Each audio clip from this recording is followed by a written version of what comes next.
Hi, my name is Peter. I'm a former junk food eater and a meat eater. This is my first meeting with Junk Food Eaters Anonymous.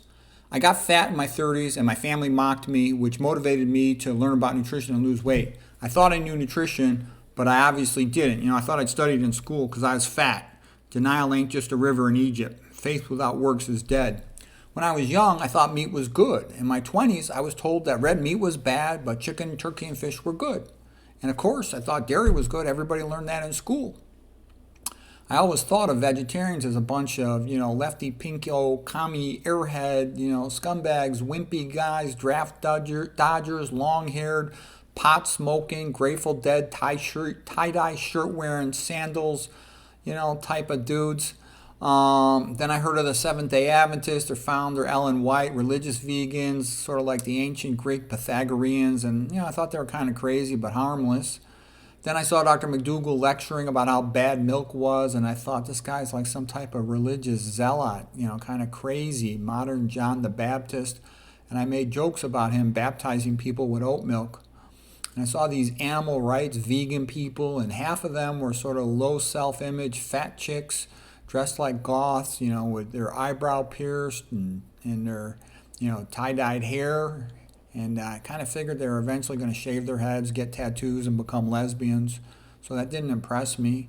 Then I saw these other animal rights vegans who looked real self-righteous and prim and proper and professional, but I thought they were saying bogus stuff in their videos to tell people unhealthy stuff like eat soy and stevia and olive oil and avocados, almonds and nuts and omega-3 and coffee. And many of them seemed almost to be members of the you-know-what cow and then the moon, then the East party, like the demo you-know-what crats that wanted the Geno you-know-what side, all the Christians. So I wasn't too impressed by that, like somebody whose goal is, poop you-know-what, lation, you-know-what control with my religious group first. That didn't seem very welcoming. But I still was interested in studying the plant-based diet. And the evidence was so overwhelming that basically all the good stuff is in plants except vitamin B12, and all the bad stuff is in processed food and meat. So I became a health vegan, and one day at a time. There's no quick fix. The elevator is broken. You got to take the steps. But, it's apparent that low-fat vegan diet with no oil is God's way of healing, and it's a lot better than man's way, which is just pills and surgery. It's easier to stay sober or healthy than it is to get sober or healthy. Seekers of God end up with Catholicism. Seekers of health end up with veganism. And these are the 12 steps of Alcoholics Anonymous. We could make something for Junk Food Eaters Anonymous. We admitted we were powerless over junk food, that our lives had become unmanageable. We came to believe that a power greater than ourselves could restore us to sanity, optimal body weight, and health. We made a decision to turn our will and our lives over to the care of God as we understood Him. We made a searching and a fearless moral inventory of ourselves. We admitted to God, to ourselves, and another human being the exact nature of our wrongs.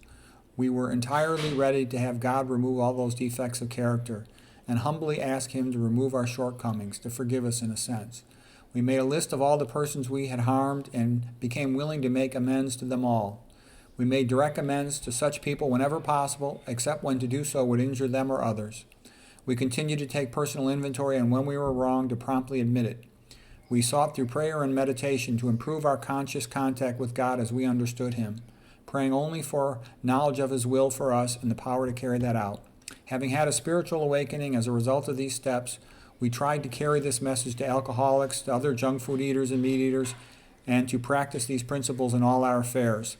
And so it's been said that the people who do the best in Alcoholics Anonymous, they're addicted to alcohol. They have to give it over and find something new. So much better to become addicted to starches as well as fruits than to be addicted to junk food and meat. So I hope that's helpful. The low-fat vegan diet with no oils, whole foods, low sodium also, low protein also, is the optimal path to health as far as I can tell after studying it for a long time.